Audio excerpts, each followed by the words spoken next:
안녕하세요. 12시 증시타파입니다. 이제 아침 저녁으로 꽤 쌀쌀합니다. 일교차도 점차 커지고요. 가을의 문턱으로 접어들고 있습니다.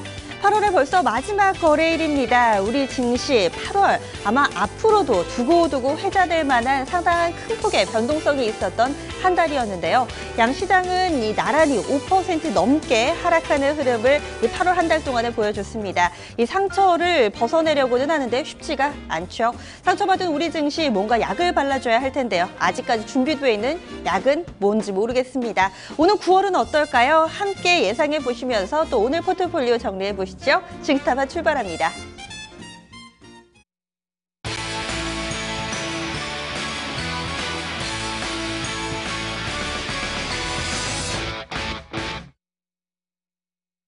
네, 현재 양시장 조정받고 있습니다. 앞서서 지난주의 흐름을 예상하셨던 분들은 약간은 좀 김이 빠지는 그런 모습일 수도 있는데요. 지난주에 4거래일 연속해서 상승을 했는데 오늘은 약간의 좀 조정 흐름이 나오고 있습니다. 그리고 유가증권 시장보다는 코스닥 쪽의 낙폭이 조금 더 깊은 모습이고요. 9월 달에 FOMC가 있습니다. 이 부분과 관련돼서 계속해서 좀 우리 증시에 영향을 미치고 있는 모습인데요. 과연 이제 9월 증시를 앞두고 종목들은 어떻게 좀 대응을 해봐야 될지 고민이 되실 테죠. 오늘도 종목들 고민 해결해 드립니다. 참여 방법부터 소개해 드릴게요. 02325-8200번 지금 전화 주시면은 저희가 실시간으로 바로바로 또 종목들 접수되는 대로 진단을 해 드리겠습니다. 포트폴리오 진단 신청 받고 있습니다. 방송 전후에 언제든지 참여 가능하고요. 종목들 이 종목을 진단 받으려고 치면은 저 종목이 또 고민이 되고 하시는 분들 고민하지 마시고요. 연락 주세요. 전체적인 포트폴리오 저희가 깔끔하게 정리해 드리겠습니다. 1228-3388번 언제든지 전화해 주시면 되겠습니다. 이토마토 홈페이지 들어오셔서 아자아자 게시판에 글을 남겨주셔도 되고요. 또 증권통 어플리케이션 통해서 방송도 함께 하시고 또 게시판 참여도 가능하니까 점심 식사 하시면서도 언제 어디서든지 이 증시타파의 한 켠을 채워주실 수가 있습니다. 오늘 또 종목 고민해주시는 분들 소개해드려야죠. 매주 월요일 스튜디오에서 함께 하시는 토마토 투자자문 박준현 운용역이 잠시 후 포트폴리오 밥상 또 오늘은 어떤 재료들이 준비되어 있고 또 박준현 운용역님 어떻게 맛있게 요리를 해주실지 기대를 해보면서 기다려보시죠. 그리고 종목 진단에는요. 토마토 투자클럽의 부장 전문가 하나투자증권 서초지점의 황정훈 과장 이렇게 세 분과 함께 해보도록 하겠습니다. 오늘 시작하면서도 제가 9월에 대해서 살짝 좀 언급을 드렸어요. 이제 오늘만 지나고 나면은 달력을 한 장 싹 넘겨야 됩니다. 아마 몇몇 달력에는 뭐 감나무 그림도 그려져 있을 테고요. 그리고 또 빨간 날이 있는 이 9월달 추석이 또 있잖아요. 그 달력을 마주대하게 되실 텐데 사실 추석 뭐 이런저런 생각들보다 아마 주식 투자자분들이라면은 이 중반에 9월 중반에 놓여 있는 FOMC가 아마 이 9월 한 달에 가장 중심이 되지 않을까 싶습니다. FOMC에서 정말로 금리를 올릴까요? 우선은 지난 주말에 있었던 이 잭슨홀 마지막 날 이 피셔 연준 부의장이 일단은 금리 인상 쪽으로 조금 더 무게를 두면서 이야기를 했습니다. 우리 증시 오늘 충격의 원인에 대해서 그 부분도 약간은 좀 영향을 미치고 있는 것으로 파악이 되고 있는데요. 9월 증시 8월 달에 상처를 모두 다 딛고 훨훨 날아오를까요? 아니면은 또 한 차례 또 다른 충격이 대기하고 있을까요? 아직은 미지수인데요. 여러분들의 감 그리고 또 여러분들의 또 논리적인 분석들 어떤 거라도 좋습니다. 게시판에 마구마구 올려주세요. 저희가 함께 좀 힌트를 얻어보고요. 잠시 후 박준현 운영형님의 견해까지 함께 좀 보태드릴게요. 지금 좀 전화 주신 분들도 계시고요. 게시판에 종목 진단 신청도 좀 올려주고 계신데요. 이번 주 첫 번째 거래일부터 잊지 않고 저희 증시타파를 찾아주시는 시청자분들이 상당히 좀 많이 계세요. 은하수님 반갑습니다. 9월엔 행사도 참 많아요. 라고 한가위 얘기해 주셨고요. 비션님께서도 종목 얘기를 살짝 좀 올려주셨네요. 홍대 아우디님도 오늘 글을 또 시작하는 시간부터 함께 해주고 계시고요. 지금 양율리스님 증시 방향성이 안개네요. 라고 해주셨는데 그렇습니다. 이 안개 속을 우리가 함께 헤쳐봐야 되겠죠. 오늘 첫 번째 종목은요. 8501번님께서 올려주신 한국정보인증입니다. 이 종목을 12,300원에 사셨고요. 비중이 20%예요. 오늘 2% 정도 오르는데요.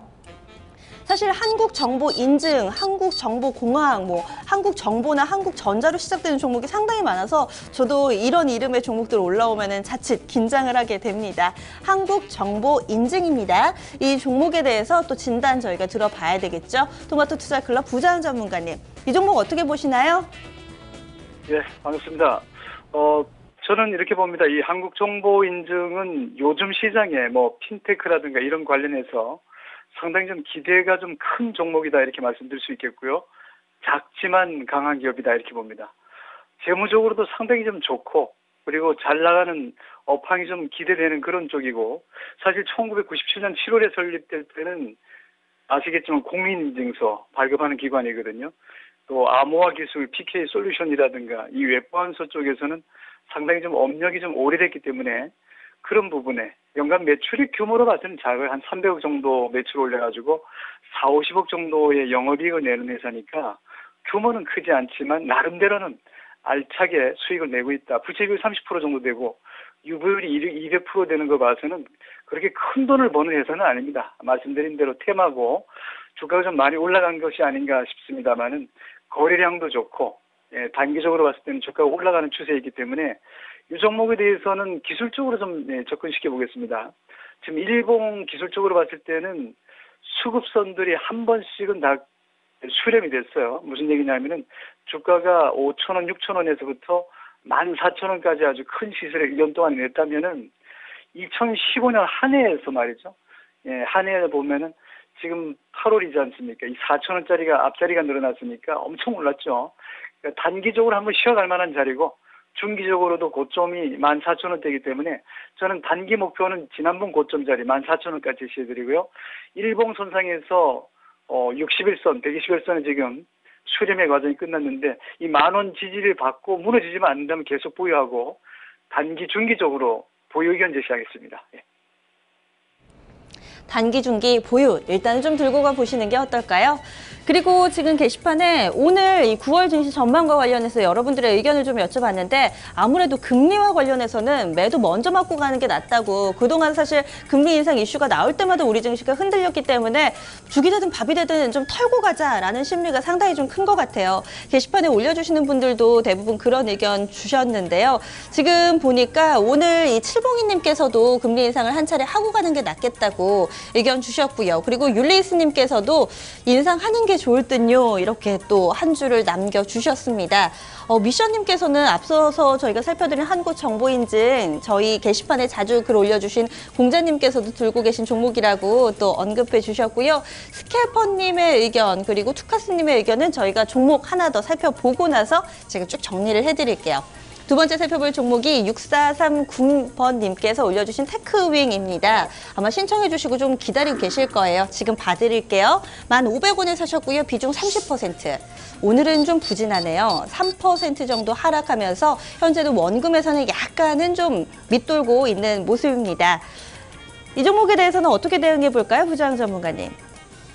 자, 이 테크윙이라는 종목이 어느 쪽 산업에 관련되어 있는가 한번 보시면은 이 종목은 삼성전자와 하이닉스와 관련해서 이 반도체 쪽인데 이 테스트 핸들러 부분은 국내에서는 점유율 1위고 세계적으로도 기술력 인정받고 있는 그런 회사입니다. 이게 막 큰 회사예요. 그렇기 때문에 이 테스트 핸들러 자체가 메모리도 있고 비메모리 쪽 사업이 상당히 크기 때문에 그쪽으로 사업 영역을 확대한다면은 상당히 기대되는 회사입니다. 연평균으로 보면은 한 1,000억에서 1,500억 사이에 매출 올리고 영업이익이 금년에는 가이던스가 제공한 230억 정도 예상하는데 그랬을 경우에 영업이익률이 지금까지는 한 10%에서 잘 나오면 13%인데 15% 이상을 본단 말이죠. 그런 측면에서 EPS나 BPS가 급격히 증가하는 데 불구하고 주가가 좀 빠지지 않습니까? 이런 측면.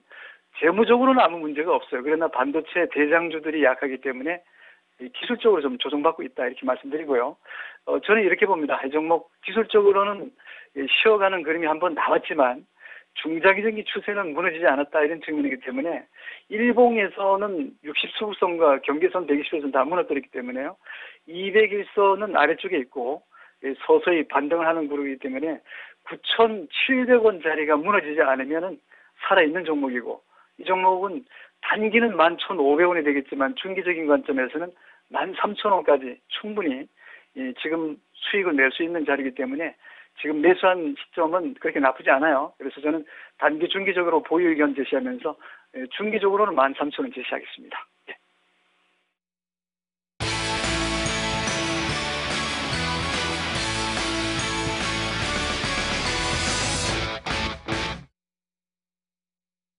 네, 이렇게 두 종목 진단으로 증시타파 상쾌하게 좀 출발을 해봤습니다.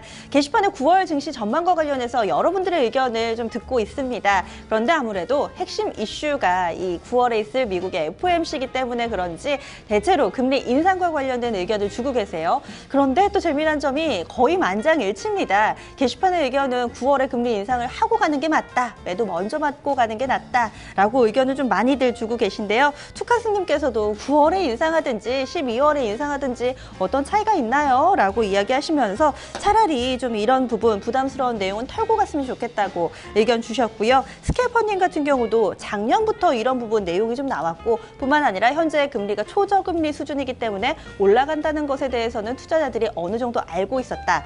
따라서 이 부분은 좀 해결을 하고 가는 게 앞으로 우리 증시 추가 상승을 위해서 뭔가 더 도움이 될 것 같다라고 또 의견을 주고 계세요. 특히나 최근 들어서 증시가 상당히 좀 많이 빠졌잖아요. 뭐 이렇게 어차피 빠져있는 상황이니까 지금 뭐 매를 맞는다고 해서 오히려 많이 올랐을 때 부담스러운 국면에서 금리 인상 이 부분이 딱 터지는 것보다는 지금이 낫다는데 상당히 좀 많은 분들이 공감하고 계신 것 같습니다. 그럼요, 오늘 이런 부분과 함께 포트폴리오 진단으로 이어가 보죠. 토마토 투자 자문회 박준현 운영형님 모셨습니다. 안녕하세요. 네, 안녕하세요. 네, 주말에는 뭐 하셨나요? 주말에요. 네. 지난주에 하도 장이 혼란스러워가지고 네. 바람 좀 쐴 겸 토요일 날은 원래 이제 산에 좀 다니는데 네. 어김없이 산에 좀 갔다가 어제는 또 이제 일요일 날은 우리 투자 자문 합동 강연회가 있었기 때문에 강연회 참여하면서 바쁘게 보냈습니다. 그 어느 때보다도 아마 지난 주말 강연에 많은 투자자들이 좀 몰리셨을 것 같아요. 근데 시장이 시장의 어수선한가요? 분위기거든요. 네. 어떻게 보면 사람이 강연에 많이 모이는 것, 또 공개 방송을 통해서 사람이 많이 모이느냐, 그렇지 않으면 관심이 없느냐에 따라 가지고 또 시장을 판단해 볼 수가 있고, 그쵸. 또 저점과 고점을 확인해 볼 수가 있는데, 네. 워낙 시장이 안 좋았어서 그런지 몰라도 전반적으로 기대친 만큼 어제 강연에는 좀 그다지? 분위기가 그랬던 것 같습니다. 아마 그러세요? 그 분위기가 아마 시장의 어떤 침체 분위기인 거고, 그만큼 또 주가가 바닥권에 가까웠다는 그런 어떤 지표로 볼 수가 있습니다. 인간 지표라고 볼 수가 있는 건데, 그러니까요. 지금 이제 객장이라는 건 문화가 없지만은 네. 제가 처음 증권회사 들어갈 때는 객장에서 어떤 분위기 가지고 시장을 판단할 수가 있거든요. 그쵸. 네. 객장에서 바글바글거리고 아줌마들이 애 업고 와가지고 그런 애 우는 고점이죠. 소리 때문에 바글바글할 때 네. 그때가 주가는 꼭지고 네. 객장이 썰렁하고 나이 드신 분만 왔다 갔다 할 때가 바닥이거든요. 어제 했던 강연의 분위기로 봐서는 그런 또 분위기가 아닌가 네. 그렇게 생각하겠습니다. 이 객장이 없어지고 나서 증권가의 문화가 바뀌면서 휴먼 인덱스도 조금은 좀 바뀌는 것 같아요. 지금 좀 시장 분위기를 이 강연회에서 약간의 좀 힌트를 얻어봤습니다. 이제 9월이에요. 이제 하루만 지나면 9월인데 증시 전망 어떻게 하고 계신가요? 저는 개인적으로 9월달 시장은 일단 좀 좋게 봅니다. 반전의 기회가 나오지 않겠는가 일단 그렇게 좀 생각을 하고 있는데 가장 큰 관건은 계속적으로 조금 전에 우리 앵커님도 언급했다시피 게시판에서도 활발하게 논의가 진행됐듯이 금리 인상 부분 자체가 9월달에 FOMC가 16, 17일 날 있으니까 그 부분 자체가 분기점이 좀 되지 않겠나 생각이 좀 되는데 하여튼 금리 인상 자체가 말이 많죠. 지난주 중반까지만 한다 하더라도 중국 경기 불안 때문에 금리 인상이 올해는 물 건너갔고 내년도도 일부에서는 쉽지 않거다 그렇게 전망했는데 또 지난 주말에 있었던 그 잭슨홀 연설에서 또 연준 부의장이 또 약간 더 9월달에 금리 인상에 가까운 그런 또 코멘트가 나오다 보니까 시장이 오늘 그런 또 영향을 좀 받고 있는 거거든요. 일단 개인적으로 어떻게 되든 간에 9월달에 어떤 이런 또 불확성이 해소가 좀 되지 않겠는가. 저도 같은 생각입니다. 12월달에 금리 인상할 바야 9월달에 해버리는 게 낫고요. 그렇지 않고 올해 안 하고 내년도로 넘어가면 더 좋은데 일단 9월달에 안 하고 10월달에 가능성을 넘겨놔버리면 또 연말장에 대한 어떤 분위기 자체가 또 부담이 느낄 수밖에 없는 거거든요. 그래서 개인적으로 9월달 금리 인상 자체는 안 할 가능성이 좀 크다는 쪽에 어떤 무게 중심을 좀 두고 있는데 그때까지는 하긴 해봐야 될 것 같은데 근데 금리 어떻게 되든 간에 그 시점 자체가 저점입니다. 이 부분 자체가 이미 금리 인상 부분 때문에 외국인 투자가들이 8월 달에만 거의 4조 넘게 좀 팔았던 거고 이미 그 달러 인덱스라든가 그런 부분들이 충분히 좀 반영이 좀 됐고 또 지난주에 원자재 가격들이 좀 반등을 하고 있는 그런 부분이기 때문에 일단 금리 인상 시점이 좀 변곡점이 될 것 같은데 전반적으로 좋게 본 이유 자체가 일단은 수급 환경 개선이 좀 많이 좀 될 것 같고요. 외국인 투자가들이 뭐 매도를 했지만 거의 매도는 지난주에 거의 그 피크가 지난 게 아닌가 예상해 볼 수가 있을 것 같고 그다음에 국내 내부적으로도 최근에 주가 급락 과정에서 개인 투자가들의 어떤 신용 물량이라든가 악성 물량이 정리가 좀 됐고요. 기관 투자가들 손절 물량까지 정리가 좀 된 것 같고 그다음에 이제 9월달 같은 경우는 이제 3분기 실적이 또 이제 점검하는 시점이죠. 전반적으로 2분기 실적은 이제 부진했지만은 3분기가 보면 올해 분기 단위 실적으로 보게 되면 가장 최대 실적을 예상을 합니다. 작년도에 3분기 때 순이익이 16조 원이었거든요. 올해 한 27조 원 정도까지 3분기 때 예상을 하니까 기저 효과를 반영한다는 3분기 실적에 국내 기업들이 피크를 가장 강하게 나올 수 있다는 그런 부분들을 좀 보셔야 될 것 같고 그다음에 이제 기간 조정입니다. 어떻게 보면 종합주가 지수가 4월 말에 고점을 형성한 이후에 거의 4개월 동안 음봉이 나왔습니다. 장이 아무리 안 좋아도 대체로 4, 5개월 정도 이상했던 조정 기간은 길어지지가 않거든요. 4개월 이후에 올해 9월 달이 5개월 되는 시점이기 때문에 기간 조정이 충분히 전개됐다는 측면을 좀 보셔야 될 것 같고 그다음에 이제 조금 전에 수급과 관련해 가지고 좋게 봐야 될 부분 자체가 이제 9월 달에 선물 옵션 동시 만기 이후에는 이제 12월 달로 선물이 좀 이월이 됩니다. 대체적으로 12월 달 같은 경우는 항상 보게 된다는 4분기 때 프로그램 매수 차익 잔고가 거의 가장 많은 수준으로 넘어가는 경우가 많거든요. 왜냐하면 배당 투자 때문에 그렇죠. 올해 같은 경우는 주가 좀 많이 떨어진 상태에서 정부의 작년 됐던 국내 기업들에 대한 정부의 어떤 배당 압력 때문에 전반적으로 배당 수익률이 올라갈 가능성이 크다는 관점에서 선물 없이 동시 만기 이후에 그때가 아무래도 이제 FOMC가 나오는 불확실성과 겹치는 시점이라 좀 봐야 되겠죠. 그 시점 전후에서는 프로그램 매수가 유입이 좀 되면서 전반적으로 9월달 이후에는 수급이 좋아지면서 연말까지 개인적으로 우상향하는 그런 흐름이 전개되지 않겠는가 그렇던 관점에서 9월달 시장은 주식을 살 수 있는 좋은 기회가 되지 않겠나 보고 있습니다. 그러면 시점을 봤을 때요. 17일이 FOMC가 있고 또 그 주에 이 넘어가면서 우리 증시 추석이 있잖아요. 네. 휴장까지 맞물리면은 이 기점으로 해서 전후로 9월 상반월하고 하반월하고 뭔가 스탠스를 좀 달리해야 될까요? 만약에 매수 시점으로 삼는다면 상반월이 좋을까요? 하반월이 좋을까요? 일단은 뭐 중반 정도에서 주가 이미 큰 폭의 조정은 나올 것 같지는 않습니다. 이제 변동성은 좀 완화가 좀 될 것 같으니까 개인적으로 1900포인트 정도는 거의 뭐 지지가 좀 되지 않겠는가 하는 쪽이니까 당분간은 어떤 박스권 등락 과정이죠. 9월 중순 정도까지 약간 제한적인 기간 조정이 좀 징계되겠지 않겠는가. 가격 조정은 이미 낙폭과는 마무리가 좀 됐기 때문에 기간 조정 이후에 9월 중순 이후에 그다음에 추석 이후에 이제 하반기 시장 겨냥해서 점진적으로 우상향하는 그런 흐름으로 전개되지 않겠나. 그래서 조정 구간에서는 충분히 주식 비중을 늘리는 전략이 가능하지 않겠나 보고 있습니다. 네, 지금 박준영 운영님도 최악의 때 이 바닥권은 지났다라는 데 또 의견 한 표를 던져주신 것 같습니다.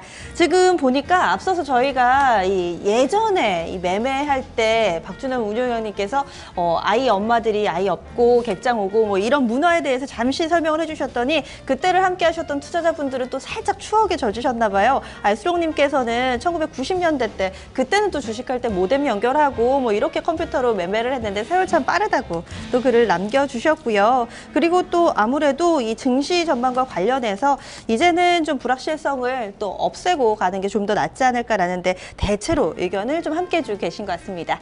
이번에 포트폴리오 진단입니다. 어떤 종목들 담고 고민을 하고 계실까요? 만나보죠. 시청자님 안녕하세요. 안녕하세요. 네, 8월 마지막 날인데요. 지난 8월 한 달 동안에 좀 매매 성적 어떠세요?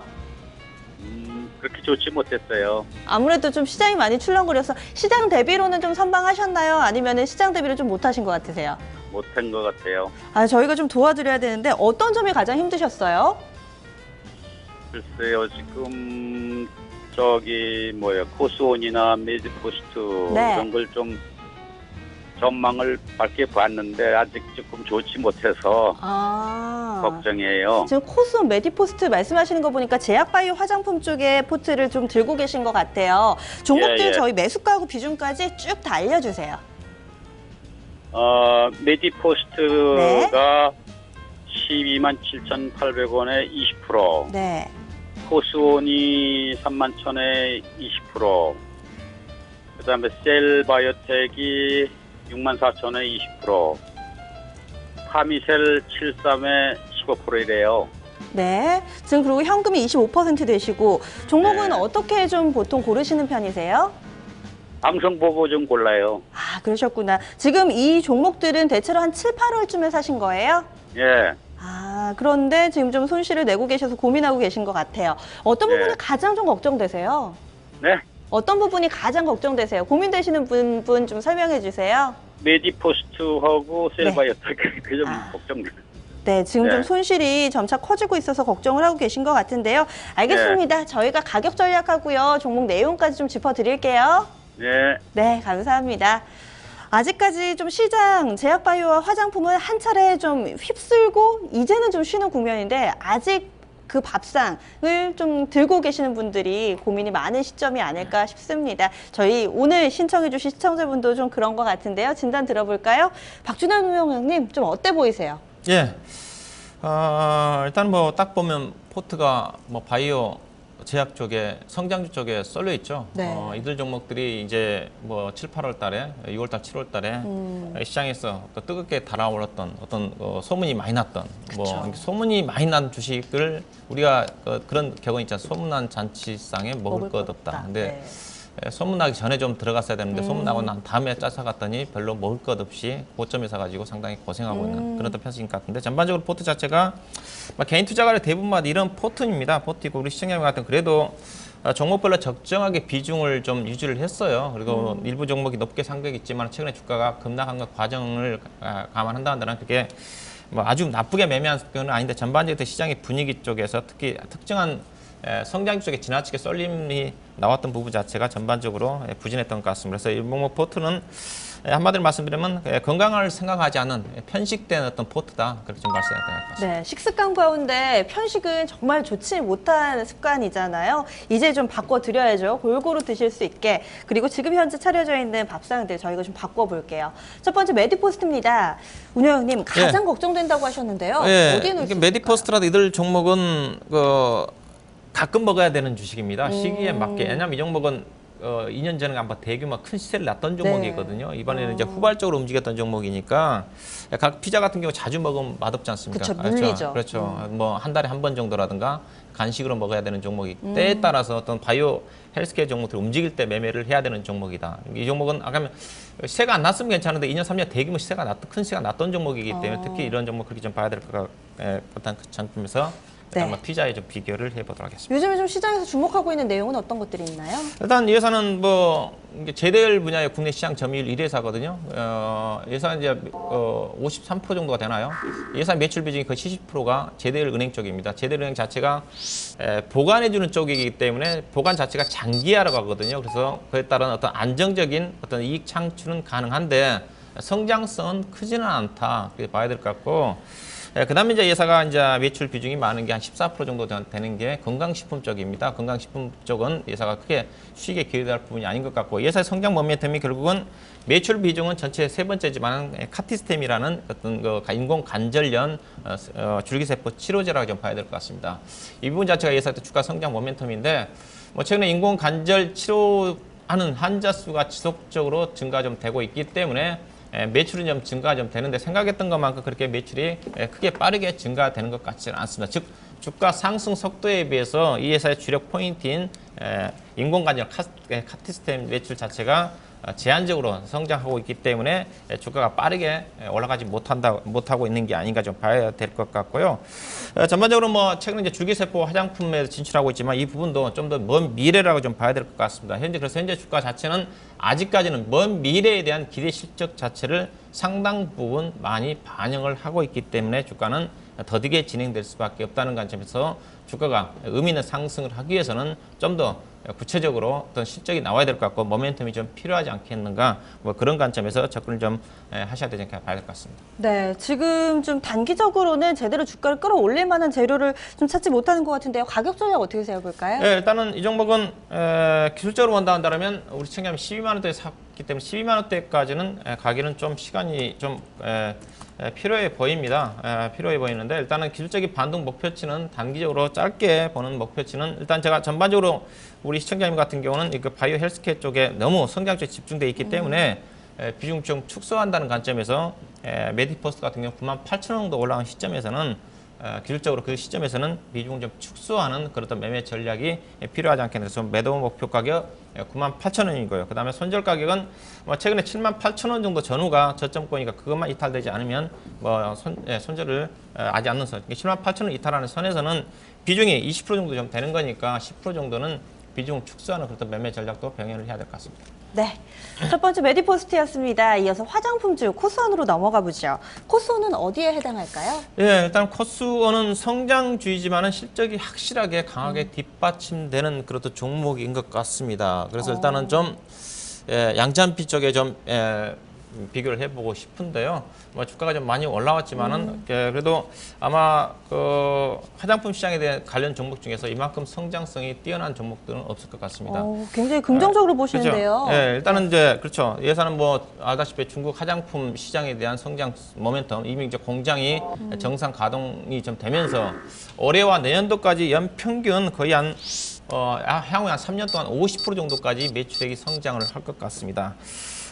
예사가 작년도에 매출액이 265억인데 올해 938억까지 증가가 좀 되니까 그다음에 내년도도 1,540억 정도 그다음에 내후년도에는 2,100억 정도까지 성장을 하니까 그 부분이 또 실질적으로 예사가 최근에 2분기 때 메르스 영향 때문에 부진할 거란 어떤 전망이 있었지만 무난하게 실적이 나온 걸 감안한다면 성장성 부분 충분히 전개가 좀 될 것 같고요. 근데 문제는 주가가 많이 올라왔다는 거죠. 많이 올랐고 이 성장 프리미엄을 충분히 주가가 반영을 하고 있다. 그런 어떤 관점에서 본다면 주가의 상승 여력은 크지는 않습니다. 이 회사 이제 올해 실적보다는 내년도 실적이 그렇게 좋아지니까 앞으로 3년 동안 50% 성장을 한다니까 내년도에 또 기준점을 잡고 이 종목은 밸류에이션을 평가를 해봐야 될 거예요. 그래서 내년도 예상되는 주당 순이익 자체가 1,000원대입니다. 1,000원대면 PER로 따지면 대체적으로 지금 한국콜마라든가 코스맥스라든가 그다음에 아무래도 퍼스픽 관련 어떤 화장품 관련 PER이 40배에서 45배 정도에서 형성이 좀 되고 있거든요. 그걸 적용을 해본다면 이 종목은 내년도까지 보유하고 있으면 4만 원 정도까지 갈 수 있는 그런 부분입니다. 그래서 최근에 주가도 내년도까지 주가했던 형성됐던 가격대가 4만 원대였었죠. 그래서 주가는 성장성 부분 자체는 상당 부분이 많이 반영되어 있다는 감안한다면 4만 원 정도가 어떻게 보면 적정한 매도 목표가 되기 때문에 올해는 4만 원 가격이 쉽지는 않다고 좀 봐야 되겠죠. 그래서 좀 목표가 조금 낮춰 잡아서 3만 5천 원 정도 내외 정도가 아마 우리 시청자님이 3만 1,000원대 사셨으니까 10% 정도 수익을 낼 수 있는 그런 구간이 될 것 같습니다. 3만 5천 원 정도를 매도 목표로 보시면 될 것 같고 손절 가격은 28,500 정도를 손절 가격으로 짧게 현재 그렇게 높은 가격에 매수한 건 아니니까 28,500 정도를 손절 가격으로 보시면 될 것 같습니다. 네, 지금 코스원 진단 가격까지 좀 들어봤는데요. 차트를 보니까 물론 저도 자세히는 좀 알지는 못하지만 차트를 보니까 최근에 고점을 좀 낮추면서 내려오더라고요. 현재 구간이 3만 원대에서 다시금 이 고점이 좀 맞닿아 있는데 그렇다면은 좀 여기에서 저항을 받지는 않을까 이런 걱정도 되는데 어떻게 좀 보시나요? 예, 일단은 성장수 부분이 확실히 전개되니까 주가는 그렇게 막 빠질 것 같지는 않고요. 근데 예사가 이제 잠재적인 물량도 있습니다. 전환사채라든가 신주 인수권 물량이 약 1,100만 주 대기하고 있기 때문에 그 물량까지 감안하면 예사 발행 주식 수가 약 1,800만 주거든요. 1,800만 주에다 제가 목표 가격이 4만 원이라고 썼는데 4만 원 곱하게 되면 예사 시가총액은 지금은 4천억대지만 그 7천억이 넘어갑니다. 그 부분을 감안한다면 주가가 많이 올라왔다는 거죠.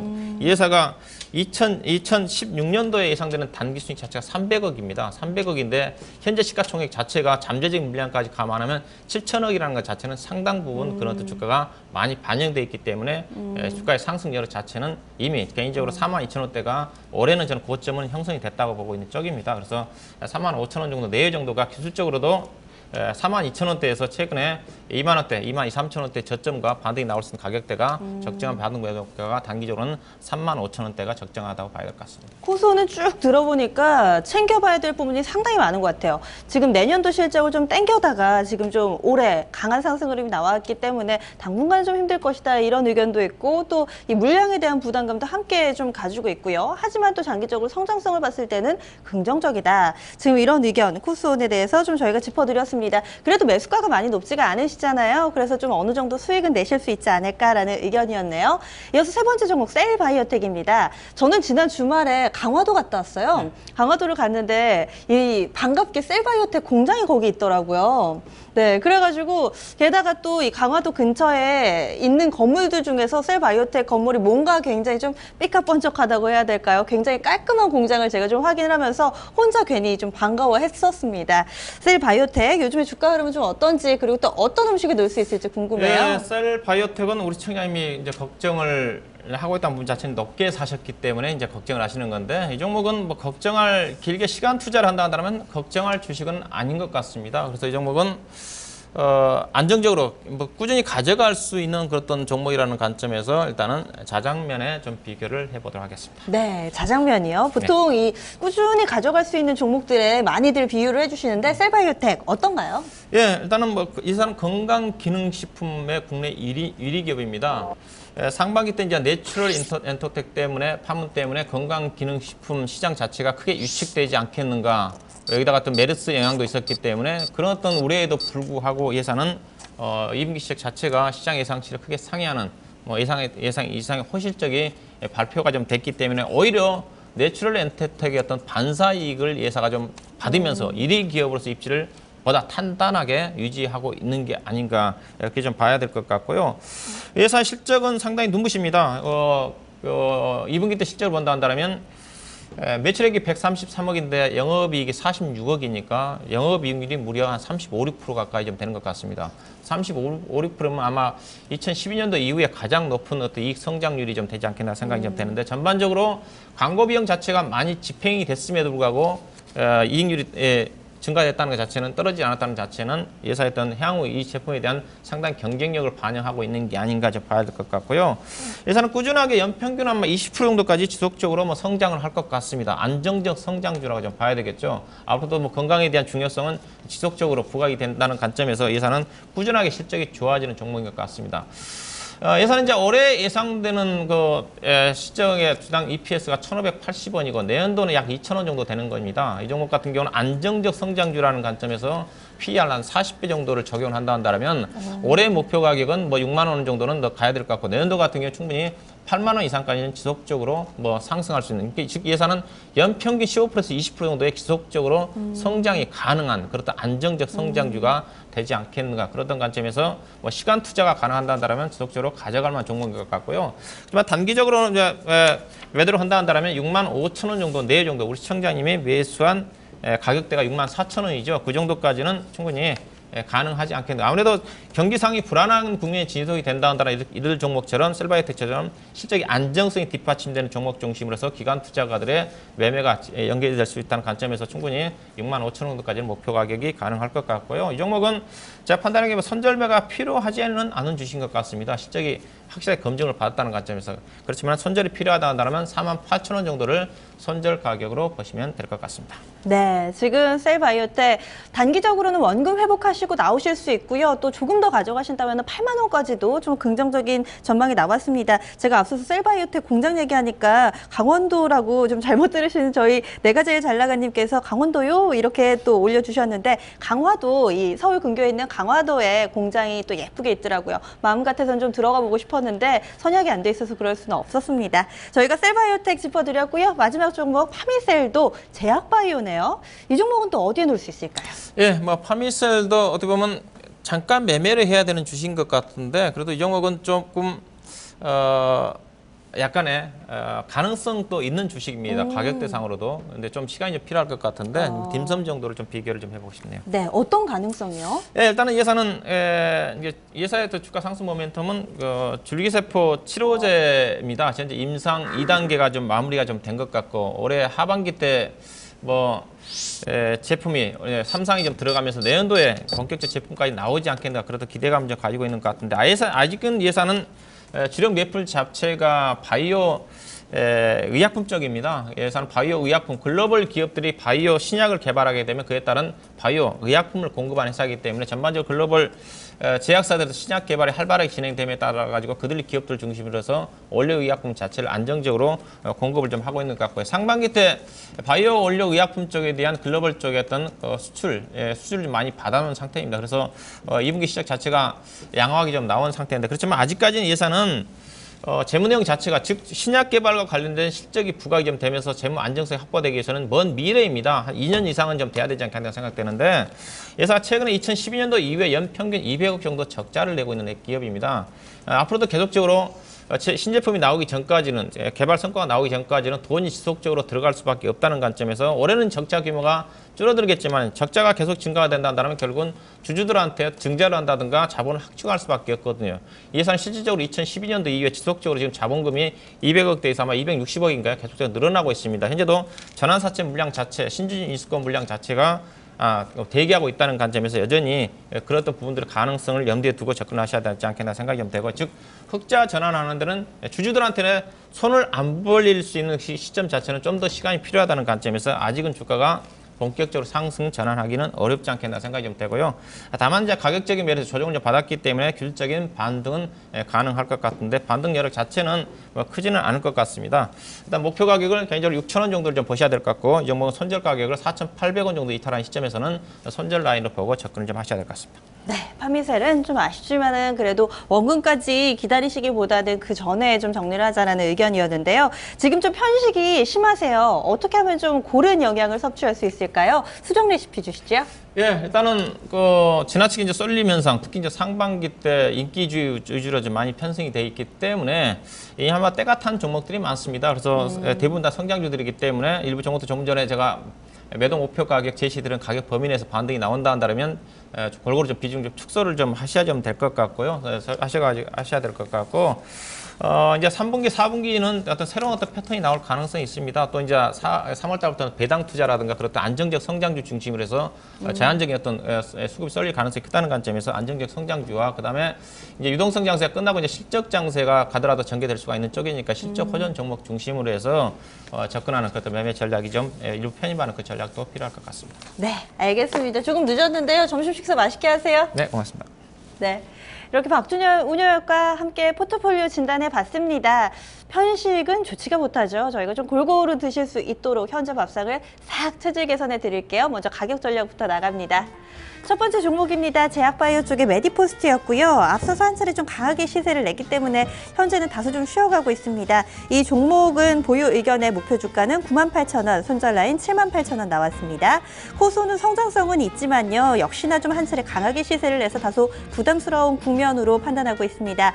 보유 의견의 목표 주가 35,000원, 그리고 손절 라인은 28,500원. 이 종목은 좀 어느 정도 수익 보고 나오실 수 있는 종목으로 판단 나왔습니다.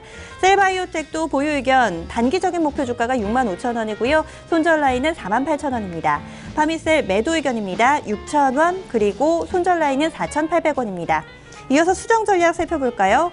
강한 상승 흐름을 나타냈던 대표적인 섹터죠. 제약바이오하고 화장품주로 구성이 돼 있었는데요. 이런 과도한 쏠림은 좀 지양해야겠다라면서 비중 축소 의견 냈습니다.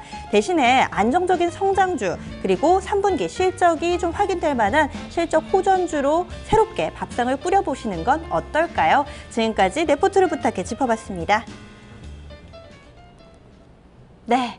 아직까지 좀 이렇게 편식밥상으로 고민하고 계시는 분들 많으실 텐데요. 저희 방송 끝나도 포트폴리오 접수는 가능합니다. 2128-3388번 언제든지 망설이지 마시고 전화 주시고요.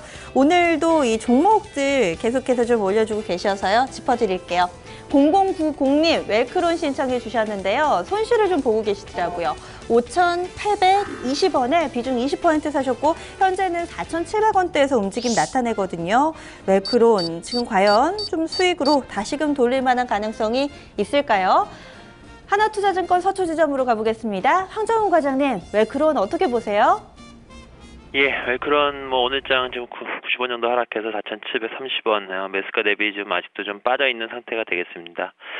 원래 이제 섬유 관련 마스크라든가 그런 것들을 이제 제조하는 업체에서 지금은 이제 여성용품 그쪽으로 이제 좀 집중이 되고 있고 특히 이게 중국에서 반응이 좋으면서 중국 소비 관련주로서도 지금 역할을 하고 있습니다. 그래서 그러한 기대감으로 6월 달에 이제 1만 원이 넘는 주가를 좀 보이기도 했었었는데요. 그 이후에 좀 다 조정을 받은 상태이고, 다만 이제 실적이 일단 작년도에 적자였었고 올해에 이제 흑자 전환이 됐었지만 그 10,000원이라는 주가는 지금 나오는 실적 대비해서는 너무 비싼 주가였었고요. 그래서 조정이 어느 정도 당연했었고 지금 정도에서는 다시 좀 재반등을 할 수 있는 그런 추가적으로 중국 매출이 지금 현재 시점에서는 그렇게 높지 않지만 추후 한 내년 내후년으로 가면서 결국 전체적인 매출에서 한 20% 이상 증가할 것으로 기대가를 모으고 있습니다.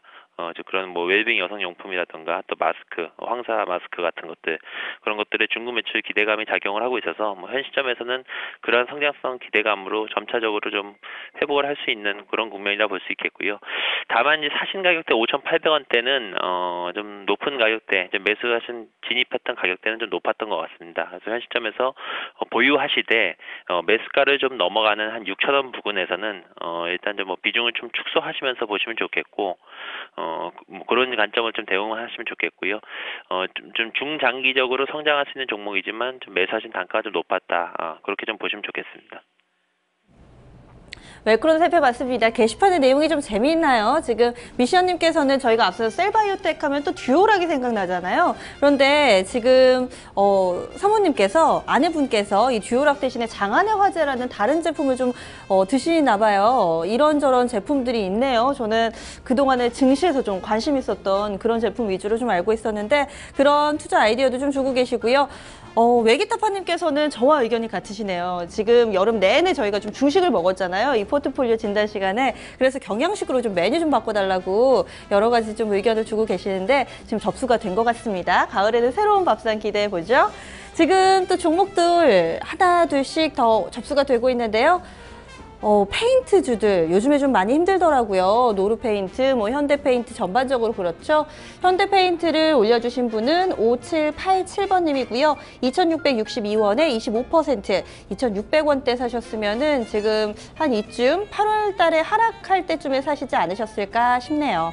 지금은 소실 구간인데요. 어떻게 보시나요, 황정훈 과장님? 예, 뭐 페인트 종목도 뭐 전차적인 관점에서 이제 뭐 건자재주로 이제 편히 통칭해서 이제 같이 보여지고 있습니다.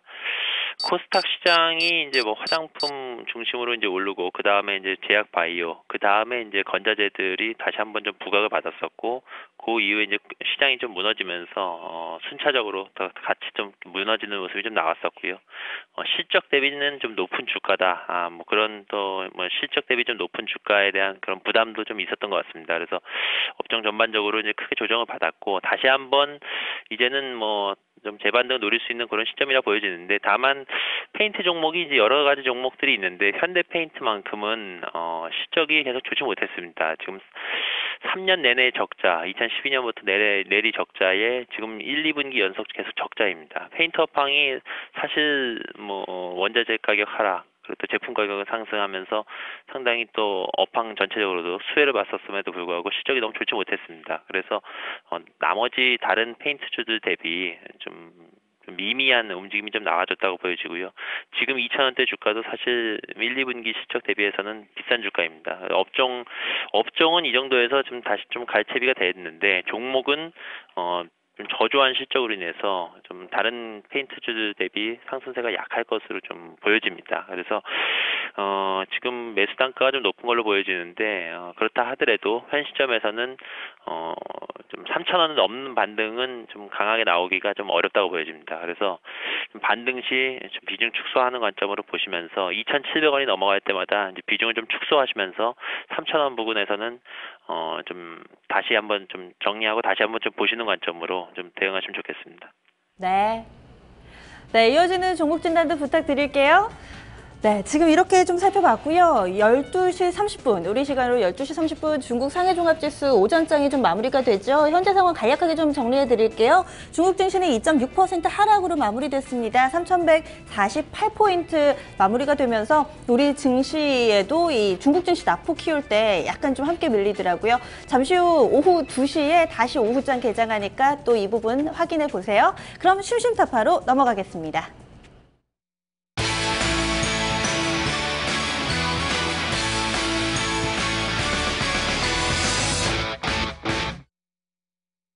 네. 잔인한 8월이었습니다. 이 8월 첫 번째 거래일 유가증권 시장 시가가 2026이었습니다. 그리고 8월의 저점이 딱 1,800포인트였거든요. 자그마치 200포인트 넘게 왔다 갔다 한 거죠. 현재 상황을 좀 비추어 봤을 때 이번 한 달, 8월 한 달 동안에는 5% 넘게 하락한 긴 음봉이 아마 월봉 상황으로 펼쳐질 것으로 예상이 됩니다. 이런 가운데서 또 선전했던 종목들이 있죠. 반면에 또 시장 대비로 급락했던 종목들이 있어서 8월 마지막 거래일 8월 증시 총정리해 보겠습니다. 먼저 이 유가증권 시장에서 상승률 탑 3 정리해 드릴게요. 이 데이터를 집계하는 데 있어서 재무적인 이벤트, 감자라든지 권리락 이런 부분은 제외가 됐고요. 투자 경고라든지 현재 거래 정지된 종목은 리스트에서 제외됐다는 점 함께 참고해 주시기 바랄게요. 탑 3 공개하고 있습니다. 1위는 DIC입니다. 8월 들어서 가장 크게 오른 유가증권 시장 종목인데요. 자그마치 60%나 올랐습니다. 이 종목은 5,660원에서 출발을 해서 9,000원대 위로 현재 올라서 있는 종목인데요. 거래소 상승률 넘버1의 종목임에도 불구하고 약간 생소하실 수도 있어요. 이 종목은 2분기 실적이 좋았답니다. 이 영업이익이 전년 대비 50% 이상 늘었고요. 이 중국 법인의 실적에 대한 기대감이 맞물리면서 상당히 강세 흐름을 보여줬던 종목이죠. 2위로 넘어갑니다. 진원생명과학입니다. 57%의 상승 흐름을 좀 보여줬는데요. 이 관계사, 이 이노비오가 8,500억 원 규모의 DNA 백신, 이 DNA 백신을 라이센스 아웃했다는 소식이 재료가 되면서 한창 좀 강세 흐름을 나타냈고요. 이에 따라서 57%나 올랐습니다. 마지막으로 세 번째 종목 현대상선입니다. 오늘도 좋죠. 굳이 설명이 필요 없을 것 같아요. 맞습니다. 북한 이벤트 때문이었고요. 사실 북한 물론 지금은 좀 경색 국면이 해소되긴 했지만 오히려 안 좋은 일들이 있었는데 왜 이렇게 올랐죠? 하실 수도 있는데요. 그동안 현대상선이 상당히 좀 많이 빠져 있었기 때문에 북한발 리스크, 지정학적 리스크가 나왔을 때 조금 빠졌고요. 반면에 국면이 좋아지니까 오히려 몇 배로 상승하는 흐름을 보여줬습니다. 이 종목은 6,100원에서 8,000원대까지 올라섰고요. 43%의 강세 흐름을 보여줬습니다. 거래소 하락률 탑3도 좀 볼게요. 간략하게만 좀 짚어보겠습니다. 1위는 노르페인트였고요. 35%나 빠졌습니다. 2위는 흥하해운, 그리고 3위는요. ETF 쪽에서 나왔습니다. 8월 달에 중국 증시 급락이 전반적인 글로벌 증시를 뒤흔들었잖아요. 그래서 타이거 차이나 A 레버리지가 31%나 빠졌습니다. 이번에는 코스닥으로 넘어가 보겠습니다. 코스닥 상승률 탑3입니다. 1위는 CTL이에요. 이 종목 80%나 올랐습니다. 최대 주주 변경 이슈도 있었고요. 투자한 회사가 이 3D 바이오 프린팅 연구 사업으로 선정됐다라는 소식이 호재였고요. 2위는 한국전자금융입니다. 이슈가 많아요. 실적 좋았고요. 그리고 OK포스 인수, 삼성페이, 여기에다가 이 종목 최대 주주가 나이스그룹입니다. 62% 상승 흐름. 그리고 마지막으로 세 번째는 오스코텍인데요. 53% 올랐는데 신약과 관련된 뉴스가 끊이지 않았던 종목입니다.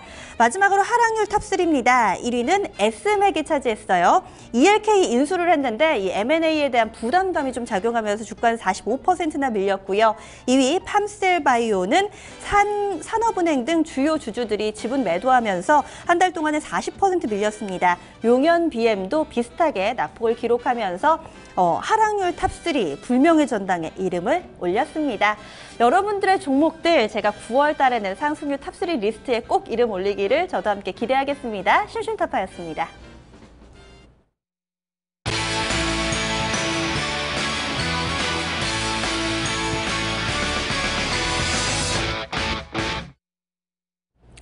이렇게 또 정리해보니까 상당히 좀 힘들었던 종목 그리고 좋았던 종목이 확 갈리는 느낌이네요. 지금 그리고 종목들 하나 더 진단을 해보죠. 소심플님께서 올려주신 네오팜입니다. 이 종목이 2분기 실적이 거의 쇼크였잖아요. 그래서 크게 밀렸는데 현재 딱 3만 원 기록하고 있네요. 네오팜 매수가가 35,500원, 비중이 60%입니다. 비중이 꽤 많으세요. 반등을 하다가 오늘은 약간은 좀 쉬어가고 있는데요. 황 과장님, 네오팜 어떻게 보세요? 예, 네오팜 유아 보습제 그 전문 업체이죠. 그쪽 매출 비중이 한 90% 정도 되는 업체이고 최근에 이제 면세점 진출이라던가 과거에 이제 홈쇼핑이나 이제 온라인으로만 팔다가 이제 면세점 진출 그리고 작년 4분기에 이제 실적이 굉장히 좋았었고 그 이후에 계속 좀 1분기까지 좋다가 2분기에 쇼크를 맞으면서 같이 좀 밀렸습니다. 좀 매수하신 단가도 높고 좀 비중도 높아서 이제 반등을 하실 때마다 좀 조절도 좀 필요한 뭐 그런 순간이라 볼 수 있겠고요. 사실 이제 뭐 꾸준히 중장기적으로 성장할 수가 있고 또 3, 4분기는 2분기 쇼크 때보다는 그래도 조금 나아질 여건이지 않나 라고 보여지고요. 그런 뭐 면세점이라든가 오프라인 쪽 진출한 것들에 대한 성과가 이제 슬슬 나올 때가 됐다고 보여지고 계절적으로도 요 판매하는 그 유아나 뭐 인삼부 보습제 이것들이 계절적으로 3, 4분기에 좀 더 좀 좋을 여건이 좀 만들어졌던 것 같습니다. 다만 주가가 이제 너무 올해 상반기에 너무 빠르게 많이 좀 올랐던 것에 대한 좀 조정, 그리고 거기에 어닝 쇼크가 더해졌다고 보면 좋겠고요. 현 시점에서 이제 보유하는 관점이시고요. 35,000원에서 4만 원 구간, 거기가 이제 주요 매물대이자 또 올해의 예상 실적 고려했을 때 그 정도의 수준의 반등까지는 좀 가능하리라고 보여집니다. 그래서 비중이 지금 60% 정도 비중인데요. 매수가 부근 정도에서부터 좀 비중을 조금 줄이신 다음에 한 절반 이상 좀 줄이시면서 35,000원, 4만 원대까지 연말까지 보시면서 좀 긴 관점으로 중장기적으로는 계속 성장할 수 있는 그런 업종이라 보여지고 중장기적인 관점에서 비중을 축소하신 후에 대응하시면 좋겠습니다. 네. 그럼 마지막으로 한 종목만 더 골라볼까요? 오늘 시장 분위기는 약간 좀 마이너스권의 종목이 많은데 진단 신청해 주신 종목 가운데 서린바이오가 가장 탄력이 좋거든요. 이 종목 한번 알아볼게요. 오늘 2만 원 근처까지 회복 시도 좀 나타납니다. 3893번님께서 사신 종목 24,400원에 비중 20%. 오늘은 흐름이 양호해도 꽤나 비싸게 좀 사시지 않았나 싶은데 지금 손실을 좀 보고 계세요. 비중은 20%. 서린바이오 진단 들어가 보겠습니다. 황 과장님 진단해 주시죠. 예, 서린바이오 이제 바이오 종목이고 이제 뭐 그 알츠하이머라든가 이제 안티에이징 그쪽에 이제 집중하고 있는 바이오 종목인데 바이오 종목치고는 실적이 상당히 괜찮고 또 배당도 많이 주는 종목입니다. 그래서 뭐 가치주 차원에서는 상당히 뭐 괜찮은 종목입니다. 시가총액 1,000억밖에 안 되지만 그래도 이익도 다른 바이오주들에 비해서 분명히 좀 잘 내고 있고 또 배당도 준다는 점 그런 것들이 좀 매력으로 다가올 수 있을 것 같습니다. 다만 밸류에이션이 높은 편이 아닌데요. 그만큼 좀 미래 성장성에 대한 기대감은 좀 다른 바이오주들에 비해서 좀 약하지 않나. 그것이 좀 밸류에이션이 약하다고 볼 수 있겠고 그래서 좀 주도적인 바이오 종목이라고 보기엔 좀 어렵습니다. 좀 가치주 성격의 바이오주라고 봐야 되겠죠. 그런 관점으로 보시면 좋겠고요. 매수하신 단가가 24,000원대면은 뭐 가장 높을 때 또 급등이 나왔을 때 좀 상태입니다. 그래서 좀 너무 높은 가격대이고 지금은 거의 한 2만 원 가까이 반등이 나왔는데 외국인과 기관은 계속 좀 차익 실현은 좀 나오는 모습입니다. 거기에 2만 원대 강한 매물대가 지금 자리 잡고 있어서 당분간 단기적으로 2만 원을 크게 좀 돌파할 만한 좀 재료나 수급 여러 가지 모멘텀이 좀 부족한 상태라 볼 수 있겠습니다. 그래서 단기적인 관점에서는 2만 원대에서 좀 비중 조절이 좀 필요할 것 같고요.